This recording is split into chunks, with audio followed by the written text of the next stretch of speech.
to talk to you is that you have really built an online community where I think people have the experience of connection and friendship, but I'm not sure, your 50,000 members would necessarily call you their best friend.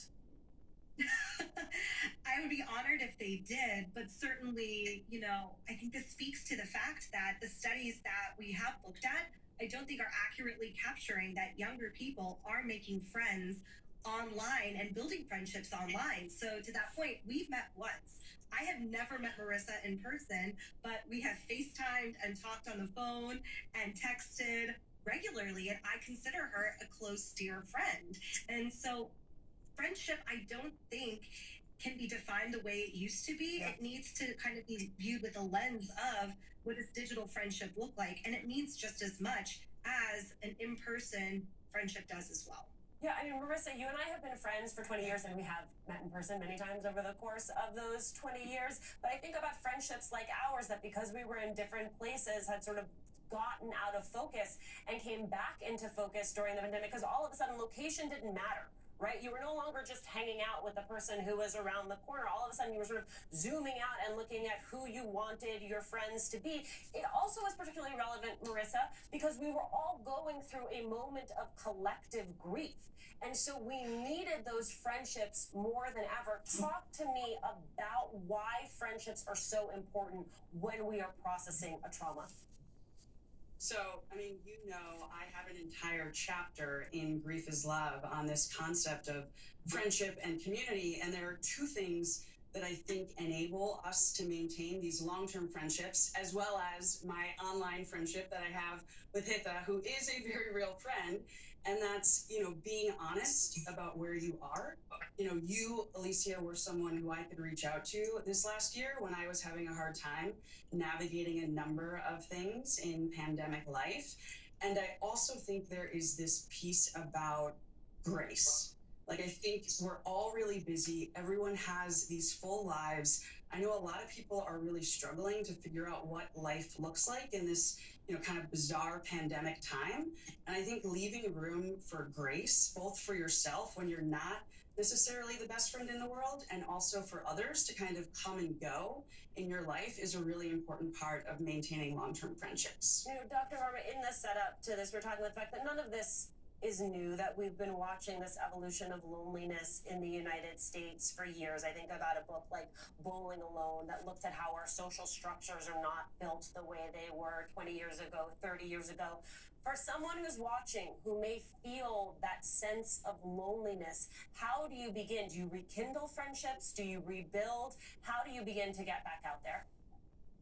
Absolutely. I think there's so many different ways of doing it. And I love the point that we need to expand our vision and understanding of what friendships look like.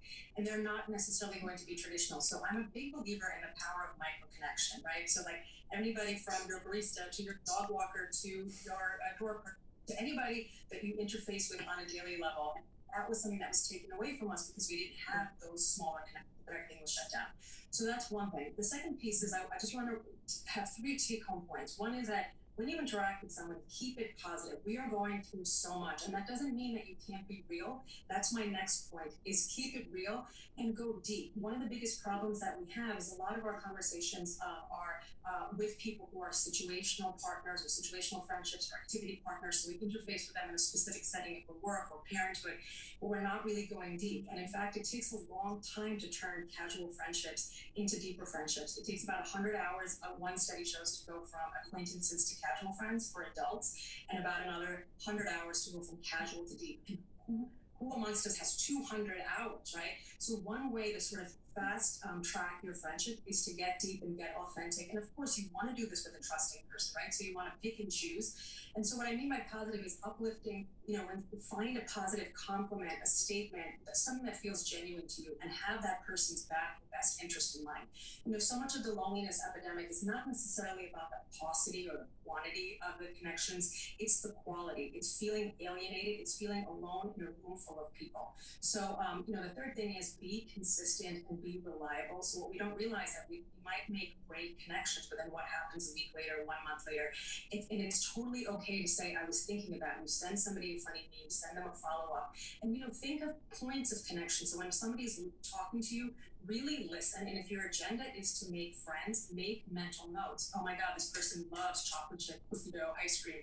The next time I find something, or share recommendations of everything. If I'm like, your favorite therapist, I'm a big believer, obviously, in mental health treatment, right? So be open, be honest, and be positive, and have that person's best interest always at heart. This is why you're so good, such good friends with so many people, because you jump in at the deep end of the pool. I've got about 30 seconds left. I have to ask you, though, since you've written an entire book about Kamala Harris, what you learned about her friendships in the process. I am amazed at how she basically embodies Dr. Varma's advice, because she really does prioritize her friendships in the micro moments she has. If she has 5 minutes when she's in the car, she texts the godchild, and she has many. I actually lost track, but seize those micro moments, follow up, engage, and just stay in touch. And when your friend who you met on the internet asks you to come on television to talk about your friendship, you say yes. Dr. Varma, Marissa, and Hitha, thank you all for being a friend. More American Voices in a moment. But first, a reminder to catch the Mehdi Hasan Show tonight. Congresswoman Ilhan Omar and Jan Schakowsky. That is 8 p.m. Eastern, only on MSNBC.